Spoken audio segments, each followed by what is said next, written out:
오늘 하나님께서 주시는 말씀 마태복음 5장 21절부터 26절까지 말씀입니다. 마태복음 5장 21절부터 26절까지 말씀을 우리 같이 읽겠습니다. 옛사람에게 말한 바 살인하지 말라. 누구든지 살인하면 심판을 받게 되리라 하였다는 것을 너희가 들었으나 나는 너희에게 이르노니 형제에게 노하는 자마다 심판을 받게 되고 형제를 대하여 나가라 하는 자는 공회에 잡혀가게 되고 미련한 놈이라 하는 자는 지옥불에 들어가게 되리라.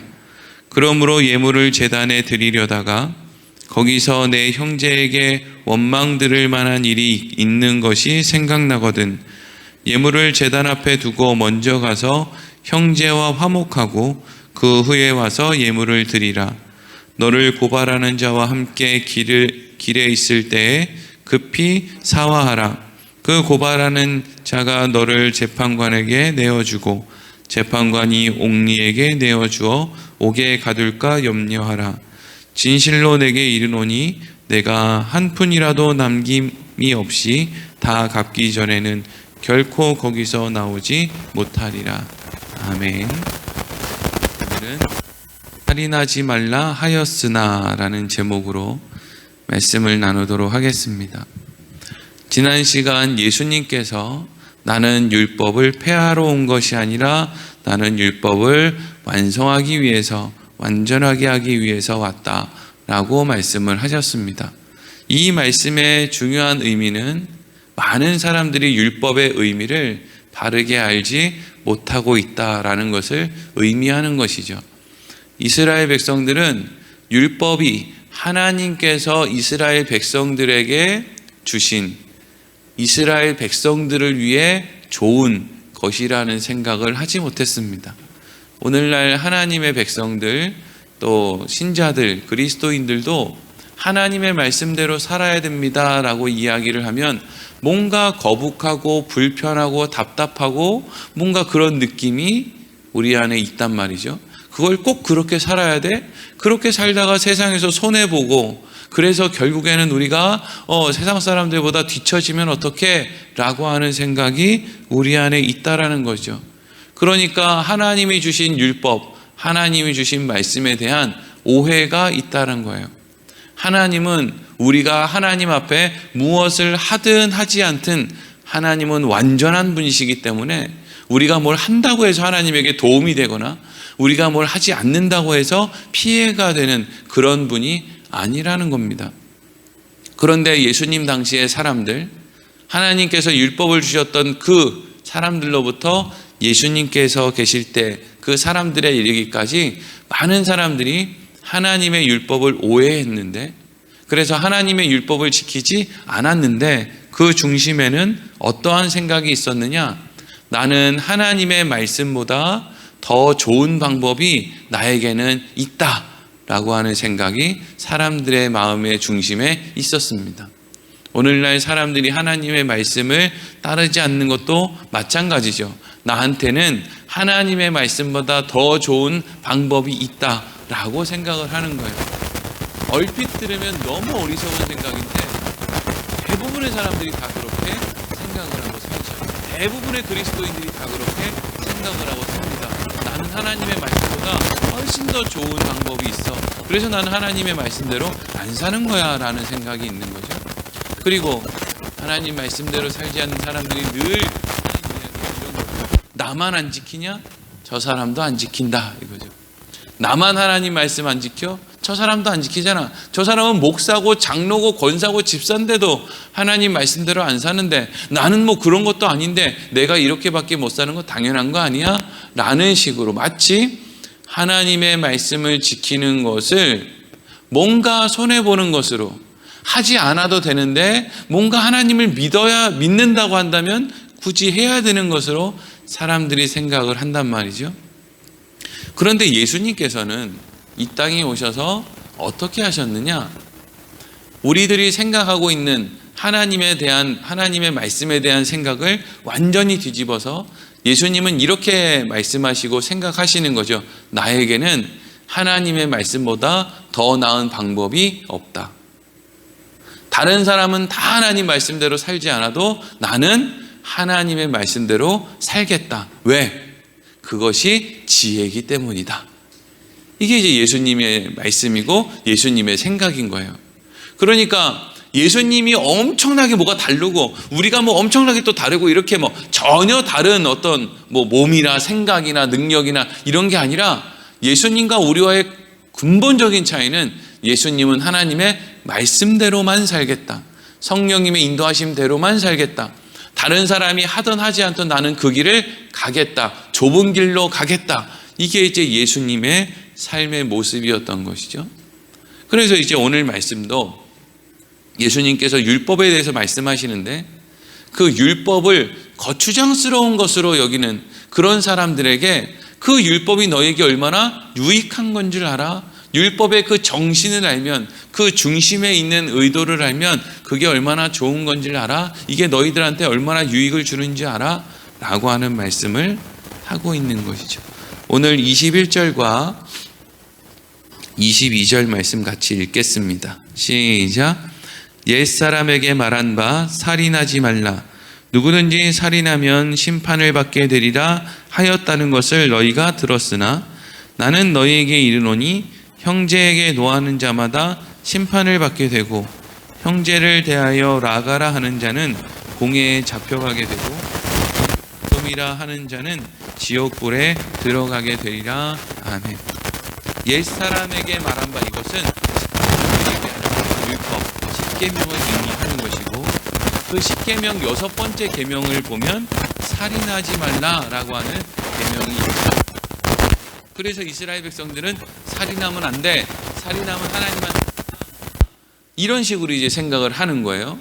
그런데 예수님께서는 단지 살인하지 말라라고 하는 것을 지키는 것을 너희들이 율법을 지켰구나라고 생각을 하시는 게 아니라 22절에 보니까 형제에 대해서 화를 내거나 아니면 형제에 대해서 바보 멍청이라고 그를 무시하고 깔보거나 아니면 저거 정말 미련한 사람이구나 라고 하는 말을 하는 것도 율법의 정신에 있어서는 사람을 죽이는 거나 사람을 그렇게 대하는 하나다라고 이야기를 하고 계신다라는 거예요. 그럼 왜 예수님께서는 사람을 죽이는 거나 사람을 무시하고 깔보고 막 미련하다고 손가락질하고 이것이 다 똑같다고 말씀을 하셨느냐? 그 중심에는 무엇이 있느냐? 하나님과 단절된 사람의 모습이 있기 때문이라는 거죠. 예수님이 저 사람한테 미련하다고 하면 그 사람은 지옥불에 들어갈 사람이야. 저 사람한테 바보다 미련하다라고 말하는 게 어마어마한 죄이기 때문에 당장이라도 지옥불에 들어가야 돼, 이런 의미가 아니라 그렇게 이야기할 수 있는 사람은 결국 지옥에 갈 수밖에 없는 사람들과 똑같은 형편에 있기 때문이야 라고 이야기를 하는 것과 같다는 거죠. 아담과 하와가 선악과를 따먹은 이후로부터 사람들이 태어날 때부터 죄인이다 라고 하는 말을 하는 이유는 아담과 하와가 지은 죄가 그 후손들에게 이어져서 너네들 아담과 하와 때문에 죽는 거야 라고 하는 의미로 받아들이면 이게 상당히 이해하기가 쉽지 않습니다.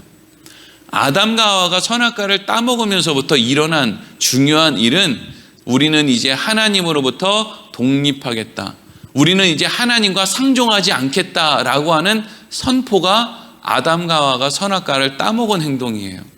그리고 나니까 그 이후로 태어나는 아담과 하와의 아들, 딸들은 태어날 때 에덴 동산에서 하나님의 품 안에서 태어나는 게 아니라 그 부모가 하나님으로부터 이사를 나와서 다른 곳에 독립해서 이제 자녀를 낳았기 때문에 아담과 하와 이후로 태어나는 모든 자녀들은 다 하나님으로부터 독립된 상태로 이제 태어나게 된단 말이죠. 그러니까 결국에는 하나님과 연결이 되어 있지 않고 아담과 하와의 책임 아래서 태어나니까 결국에는 그들이 영원히 살지 못하고 죽을 수밖에 없는 거예요. 그래서 하나님과 단절된 상태로 단절된 사람들이 가는 지옥에 갈 수밖에 없는 것이죠. 근데 이렇게 지옥에 갈 수밖에 없는 사람들의 삶의 중심에는 뭐가 있느냐? 살인, 다른 사람을 무시하는 거, 미워하는 거, 화를 내는 거, 미련하다고 욕을 하는 거, 바보 멍청이라고 이야기하는 그 마음이 결국에는 하나님과 단절된 사람들의 마음의 중심과 같다라는 거예요. 그럼 왜 사람들이 이렇게 사람을 죽여야만 되고 사람을 무시하고 이렇게 낮추어야만 되느냐? 그것을 해야만 별 볼 일 없는 나의 허물이 덮어지고 다른 사람을 밟고 오히려 내가 더 나은 사람과 같이 보이기 때문에 그렇죠. 여러분, 왜 그렇게 옛날에 그 왕들은 나라를 넓히고 막 다른 나라를 막 쳐들어가서 풍요로운데 먹고 살 게 이렇게 많은데도 그래도 그냥 뭔가 다른 나라로 쳐들어가서 또 땅을 넓히고, 왜 그렇게 하죠? 자기 이름을 높이려고 하는 거죠. 그래서 실제로는 인간은 생각해 보면 너무 연약하거든요. 시간 지나고 나면 다 늙거든요. 결국에는 죽거든요. 깜빡깜빡 하거든요. 이거는 뭐 누가 누구한테 가르쳐 주지 않아도 내가 어제가 다르고 오늘이 다르고 작년이 다르고 올해가 다르단 말이에요. 이걸 생각하면 생각할수록 인간은 연약하단 말이에요. 그러니까 오히려 자기의 그 연약함을 덮기 위해서 뭔가를 계속 사람을 죽여서 뭔가를 빼앗거나 다른 사람을 헐뜯고 깔아뭉개거나 라는 것을 통해서 자기가 그렇게 연약하지 않다라는 걸 드러내고자 하는 그 욕망이 사람에게 있단 말이죠. 근데 하나님의 백성이라고 하면서도 사람을 죽이고 하나님의 자녀라고 하면서도 누군가를 헐뜯고 막 하는 그 모든 중심에 있는 그 하나님과 단절된 사람들의 마음과 그것은 같은 것이기 때문에 결국에는 지옥에 갈 수밖에 없다. 그러면 하나님과 단절되지 않고 하나님과 연결된 사람, 천국을 소유하게 된 사람의 마음의 중심에는 뭐가 있어요? 예수님이 이 땅에 왜 오셨는지를 생각합니다. 예수님이 왜 이 땅에 오셔서 십자가에 죽으셨는지를 생각합니다. 하나님이 우리같이 별 볼 일 없는 사람들에게 왜 땅을 주셨을까? 왜 약속의 땅을 주셨을까? 우리는 계속 범죄했는데 하나님은 왜 우리를 용서해 주시고 땅을 주시고 먹을 걸 주시고 또 적들이 쳐들어오면 또 우리를 보호해 주실까? 놀라운 하나님의 은혜로구나. 우리에게는 자격이 없는데 하나님이 우리에게 은혜를 베풀어 주시는구나 라고 하는 생각.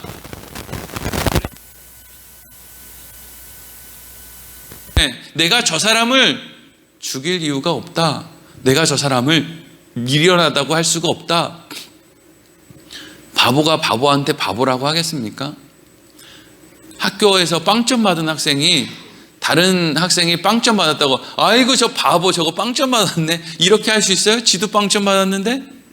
그러니까 하나님과 연결된 사람들의 마음의 중심에는 나도 빵점이니까 저 사람이 빵점인 거에 대해서 내가 할 말이 없다라고 하는 마음이 생기는 것이 하나님의 은혜를 아는 마음, 예수 그리스도께서 이 땅에 오신 것을 아는 마음, 그리고 결국에는 영원한 하나님의 나라를 소유하게 되는 마음이다라고 할 수 있는 거죠. 그리고 23절, 24절 이어지는 말씀 보겠습니다. 시작.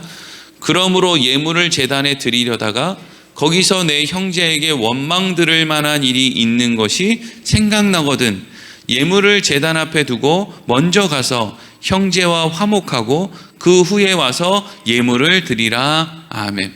어떤 사람이 하나님 앞에 예물을 드리겠다는 거예요. 사실 여러분들이 하나님 앞에 헌금을 하든 예물이나 헌금이나 뭐 같은 거죠. 헌금을 하면 하나님이 하실 일을 하나님이 그걸 통해서 하시고, 여러분들이 헌금을 안 하면 하나님이 아무것도 못해서 돈 좀 주지, 돈 되게 안 주네 이렇게 하시는 하나님이 아니죠. 만약에 그렇게 하시는 하나님이면 북한에 있는 지하교회, 어디 저기 멀리 타국에 있는 선교사들, 아니 애초에 이 나라 이 땅에 복음이 들어왔을 때 이미 다 망하고 없어야죠. 근데 돈이 없어도 오히려 북한에 있는 성도들이 남한에 있는 성도들을 걱정해 줄 정도로 하나님의 하시는 일들은 하나님의 방법대로 잘 이루어진단 말이죠. 그럼 어떤 사람이 예물을 하나님 앞에 가지고 나와요? 이렇게 하는 이 행동 자체는 누구에게 유익이 되는 거예요?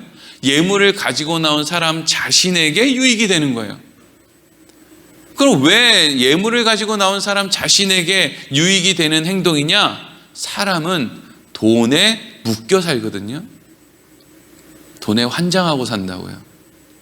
돈에 아주 그냥 정신을 못 차려요. 돈이라고 하면 아주 그냥, 그래서 이걸 버는데도 미치고 쓰고 싶은데 쓰지도 못하고, 이걸 아주 이게 무슨 상전도 아니고 이게 아무것도 아닌데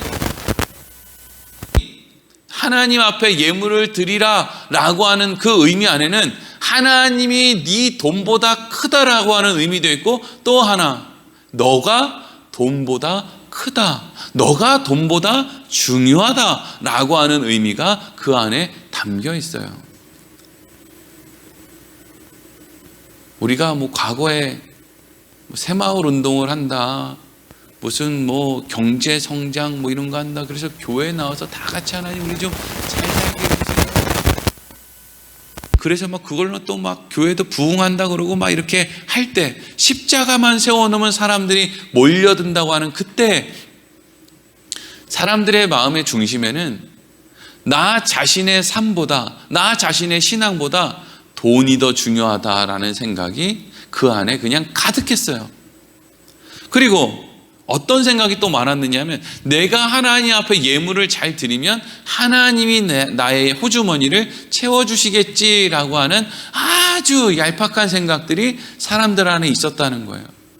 그러니까 내 인생에 돈을 버는 게 제일 중요한 일이야 라고 하는 마음이 사람들 안에는 자연스럽게 그 안에 있다는 거죠. 옛날 사람부터 오늘날 사는 사람들까지. 근데 하나님께서 그 돈에 대한 어떤 이야기를, 또 예물에 대한 이야기를 예수님께서 하시다가 지금 23절 24절에 무슨 이야기를 합니까? 그런데 하나님 앞에 어떠한 의도를 가지고 나왔든지 예물을 가지고 나와서 하나님 앞에 감사로 드리던, 뭔가 소원을 갖고 드리던, 뭔가 하나님 앞에 예물을 드리려고 하는데, 그때 뭐가 생각나요? 내 형제에게 원망 들을 만한 일이 생각이 나거든. 예물은 제단 앞에 그냥 두고 먼저 가서 형제와 화목하게 하고 그 후에 와서 예물을 드려라. 바꿔 얘기하면 형제와 화목하게 예물도 드리지 마라, 이 얘기예요. 집에서 부부싸움하고 교회 나와서 헌금하지 마라, 이 얘기라고요. 그냥 헌금하는 게 편한데, 그냥 11조나 하고, 이게 편하지. 남편이랑 잘 지내고 아내랑 잘 지내는 게 더 어려운데, 자식들이랑 화해하는 게 더 어려운데, 옆집 사는 사람이랑 화해하는 게 더 어려운데. 근데 예수님이 뭐라 그래요? 하나님 앞에 예물 드리는 그 행동보다 다른 사람이랑 화목하게 되는 것이 훨씬 더 중요한 율법의 가치다 하는 거죠.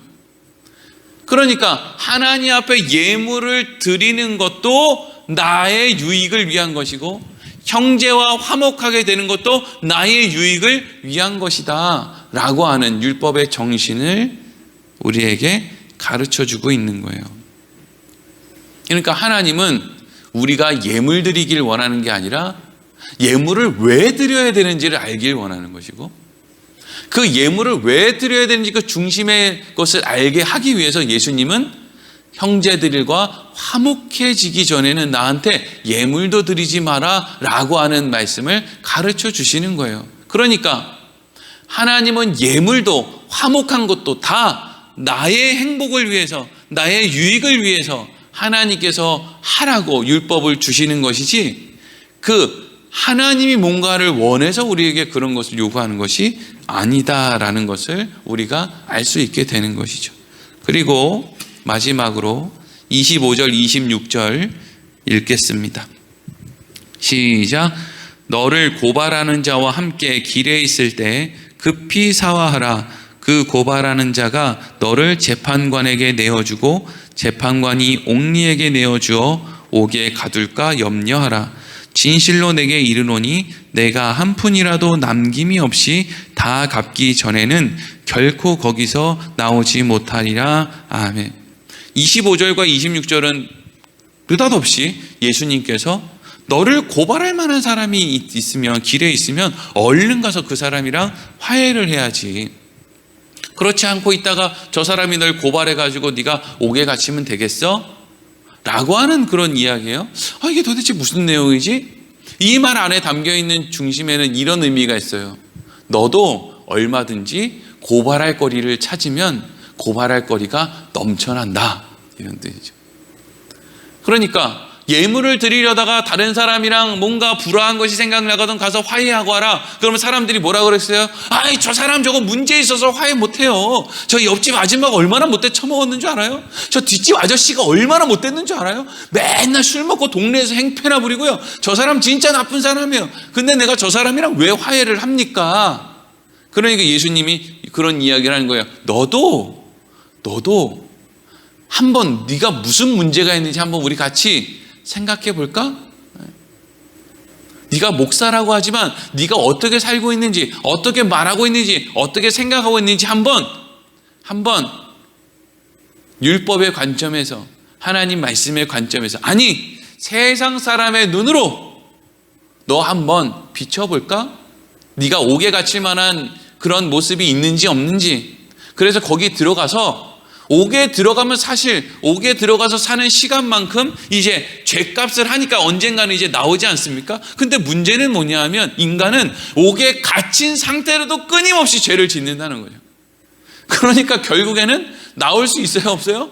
못 나와요. 어쩌면 여러분, 우리가 지옥에 가는 사람들이 지옥에서, 하나님 우리가 지옥에서 형벌을 받는데 왜 우리는 계속 지옥에만 있습니까? 라고 한다면 하나님은 그렇게 얘기하실 거예요. 너는 어떻게 지옥에서도 죄를 짓냐? 지옥에서도 어쩜 그렇게 맨날 싸우냐? 지옥에서도 어쩌면 그렇게밖에 못하냐? 그러니까 오늘 말씀이 전체적으로 하고 있는 이야기는 뭐예요? 너희는 누군가를 죽일 만한 자격이 없다. 이것은, 이 중심에는 누군가를 죽일 만한 자격만 없는 게 아니라 너희는 누군가를 정죄할 만한 자격이 없다. 누가 교회에 늦게 오냐, 빨리 오냐, 누가 교회 기도를 많이 하냐, 적게 하냐, 누가 아유 저건 권사식이나 돼가지고 집사식이나 돼가지고 11조도 안 하네. 아유 저건 목사식이나 되는데 전도도 못하네. 기도를 나는 하루에 8시간 시간에, 저 사람은 하루에 기도를 몇 분밖에 못하네. 어이구 저거 밥 먹을 때 기도 안 하네. 요따고 이야기를 할 만한 자격이 있는 사람은 아무도 없다.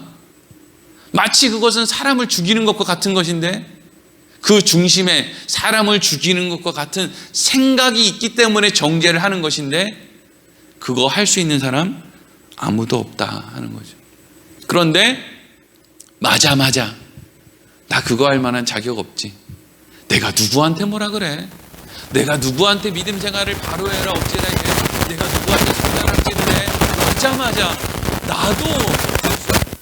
나도 연약하고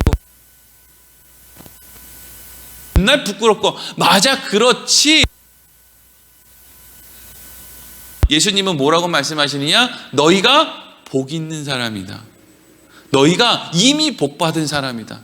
하나님이 너희 인생 가운데 개입하셔서 여기까지 끌고 오셨기 때문에 너희들의 입술에 그 고백을 할 수 있게 된 것이다. 기뻐하고 즐거워하라. 이 이야기를 하고 있는 것이죠. 하나님의 율법, 하나님의 말씀의 중심에 무엇이 있는지를 알게 된 사람, 복 있는 사람. 여러분, 우리의 삶이 날마다 하나님의 말씀을 대할 때마다 숙제처럼 여겨지는 게 아니라, 하나님이 나를 행복하게 하시려고 이거 주신 거구나. 이 안에 있는 정신이 이런 거구나. 나 그렇게 살아야지. 나 자격 없는 사람인데 이런 은혜를 주시다니 감사하네. 이런 마음으로 우리가 살아가는 그리스도인들의 삶이 되기를 소망합니다. 기도하겠습니다.